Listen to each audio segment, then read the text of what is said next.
No, no, ya, ahí, ya, vaya para allá, vaya para allá. Déjenme la. Buenas tardes. El día de hoy vamos a hablar sobre la sentencia elegida como novedad jurídica, que es la interpretación intercultural en la aplicación de la pena y la garantía non-reformatio in pains. Nuestro grupo está integrado por Aguilar Catherine, Yalca Andrea, Mera Marta, Rodríguez Laura, Sornosa María y Vargas Ángela.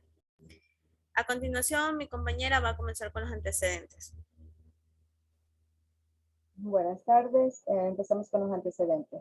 Hubo un auto de llamamiento a juicio dictado el 10 de agosto del 2015, en donde el juez de la unidad judicial multicompetente realizó un auto de llamamiento a juicio en contra de Carlos Andrés Avichay Camacho, José Luis Camacho, Mónica Segovia, Diana Segovia y Juan Fernando Paredes, como autores del delito de lesiones tipificado y sancionado en el artículo 465 del Código.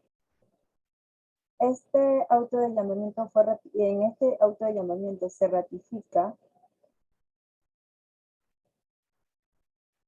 ratifica la inocencia de Mónica Isabel Segovia Paredes. El 18 de octubre del 2015 lo realiza el Tribunal de Garantías Penales de Santo Domingo, en donde declaró como autores del delito a Carlos Andrés Avichay, José Luis Camacho, Diana Avilés y Juan Paredes, en donde les impone la pena de 6 meses de prisión correccional y una multa de $32, dejando en suspenso dicha pena en el proceso número 12.801 del 2019 al 32.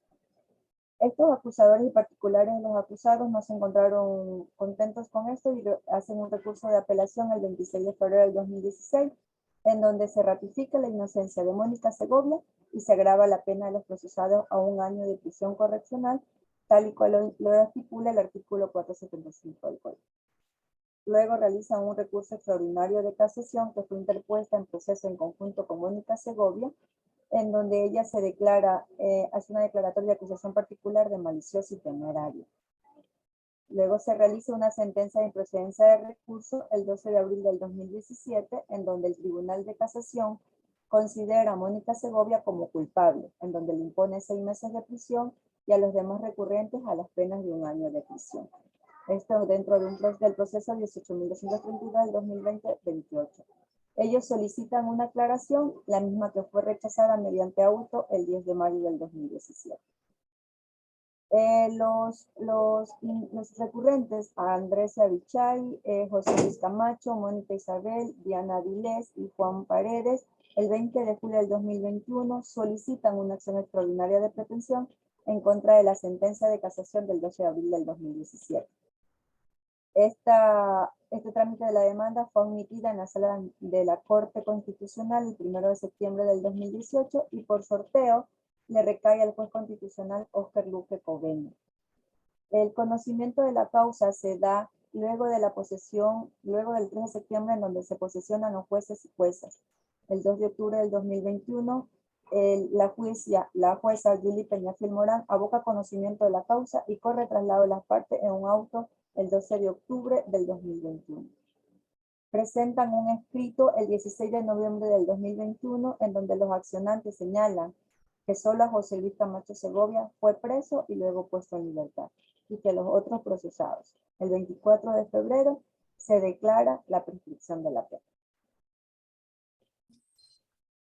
Para empezar los argumentos del legitimado activo, es necesario indicar que las comunidades y pueblos indígenas son una parte de la sociedad que tiene un valor altamente reconocido por el contenido, la concentración cultural que ellos representan. Por eso son sujetos de especial protección. Razón de ello son incluidos en diferentes instrumentos legales como constitución, convenios y otros tratados internacionales.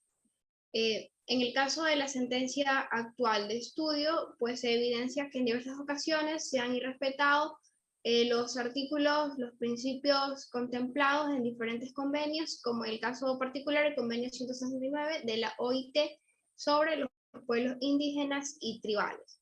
¿No? Encontramos de manera más concreta, pues en el inciso 1 del artículo 2, el artículo 4, 8, el inciso 2 del artículo 9 y del artículo 10 de esta misma convención, pues diferentes diferentes puntos, ¿no? Donde se aclaran las actuaciones, los temas penales y el respeto que es necesario establecer y que el gobierno les debe de garantizar a estos pueblos, a estas comunidades, pues, y las personas que las conforman.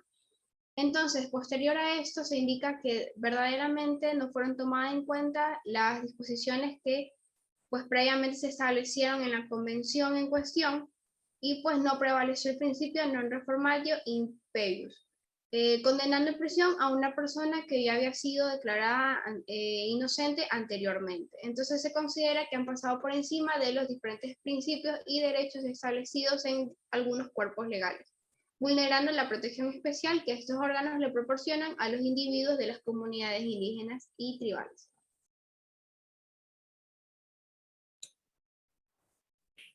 Continuando con lo que son los argumentos del legitimado pasivo, partimos de los antecedentes, donde los demandantes sostienen que la resolución de casación impugnada violó la regularidad procesal en materia de garantía de motivación y a la vez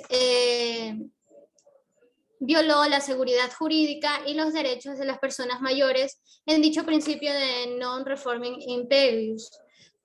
Encontramos también que así la norma violentada se estableció dentro de los artículos 38, numeral 7, 76, literal número 7 y 82 de la Constitución, porque las normas y los principios constitucionales han sido observados en el tiempo antes de la resolución.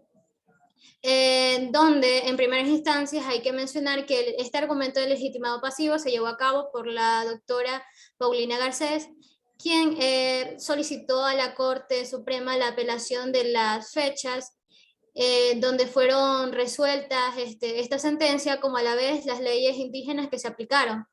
La solicitud de casación se solicitó como un error judicial y los alegatos recurrentes no cumplieron con lo dispuesto en el artículo 349 de la ley. Por ende, no se aceptó las pruebas procedentes y como el argumento presentado no fue apropiado y tampoco tuvo un veredicto original. Con respecto al argumento del legitimado pasivo, se basa que en la legitimación pasiva es la calidad en que se adquiere la conciencia que entre la autoridad que causó la violación a los derechos y aquella contra quien se dirigió la acción. Pero también que dentro de enterarse de la demanda debe ser dirigida a lo que es la autoridad quien realizó dicha violación a los derechos.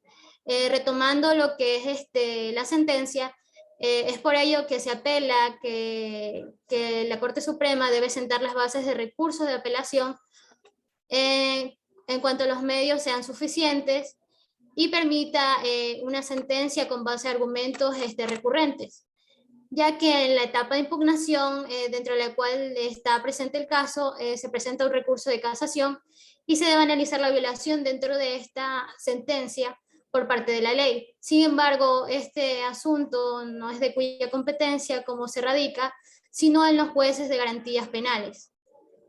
Concluyendo así, conforme a el argumento de legitimado pasivo, como a la sentencia que esta fue impuesta por la Corte Suprema, sin embargo se apeló que la recurso de acusación dentro de esta se incumplió el artículo 471 en relación con el artículo 465 y por ende los procesados Víctor, Ruiz, María y Flavio fueron condenados a 1 año de prisión. Sin embargo, la que se encontraba como temeraria, Hilda, esta fue condenada a 6 meses de prisión.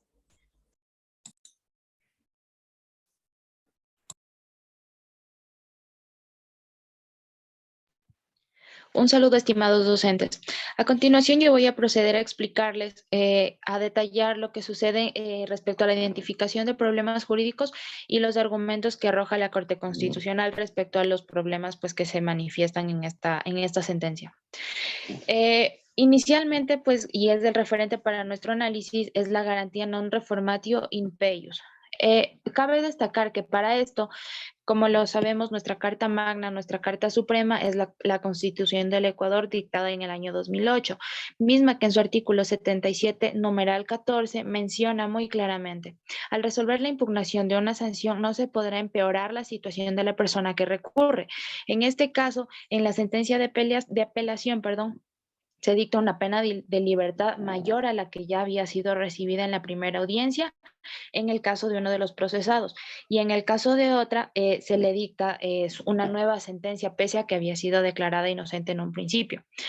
Otro de los problemas que podemos identificar es la falta de motivación. ¿Por qué? En la segunda instancia, al momento en que se aumentan las sentencias, esta solo está siendo accionada por la parte procesada, más no por la parte accionante, por lo que resulta de cierta manera incongruente, ya que no hubo una necesidad o una solicitud, por así decirlo, para aumentar la pena o para imponer más bien también una de las penas.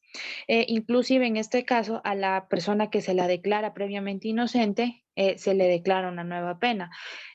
Como manifiesta en este caso, pues no se manifiesta como tal la parte accionante.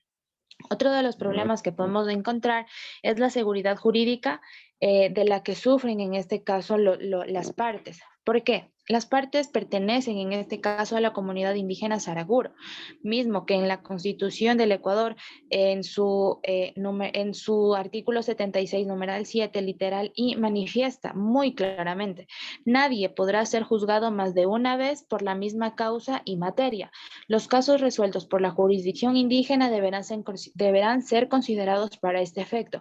En este caso, ¿qué sucede? Ellos debieron haber sido primero tratados por lo que sus leyes, por lo que su comunidad indígena ordene.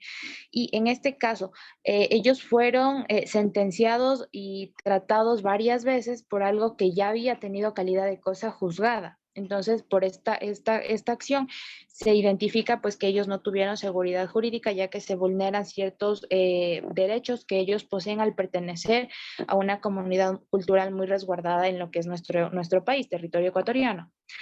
Otro de los problemas que podemos encontrar también es el respeto al adulto mayor. Porque uno de los detenidos, uno de los sentenciados, más bien, perdón, pertenece al grupo de la tercera edad. Entonces, en este caso, a él se lo sentencia lo que es privación de libertad. Se inobserva la situación jurídica penitenciaria que vive el país en Ecuador, y que mismo que no ofrece las garantías para que una persona de la tercera edad pueda cumplir lo que es una privación de libertad. En este caso, nuestra Constitución del Ecuador, en su artículo 38, numeral 7, perdón, manifiesta que creación de regímenes especiales para el cumplimiento de medidas privativas de libertad. En caso de condena a pena privativa de libertad, siempre que no se apliquen otras medidas alternativas, cumplirán su sentencia en centros adecuados para el efecto, y en caso de prisión preventiva se someterán a arresto domiciliario. En este caso podemos ver que, al ser una persona que pertenece a un grupo vulnerable, debió haber sido tratada como tal, cuando no fue así. Eso es todo lo que yo puedo manifestar en este punto de nuestro análisis. Muchas gracias.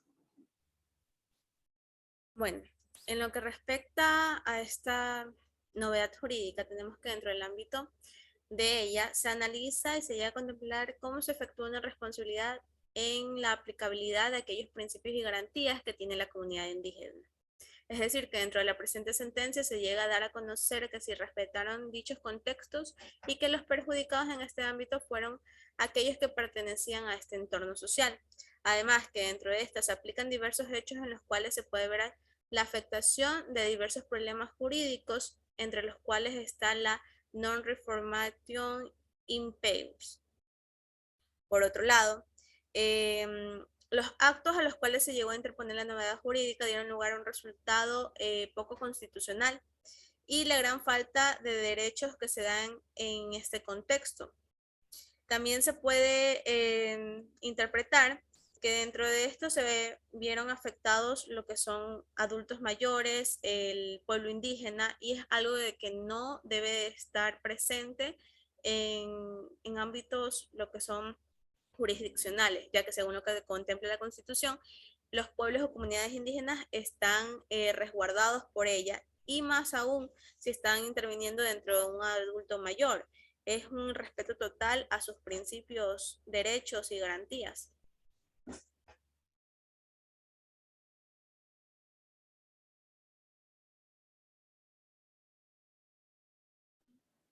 Sí, por otro lado, las comunidades y naciones indígenas son componentes sociales con valores altamente reconocidos y la mayor concentración de patrimonio cultural.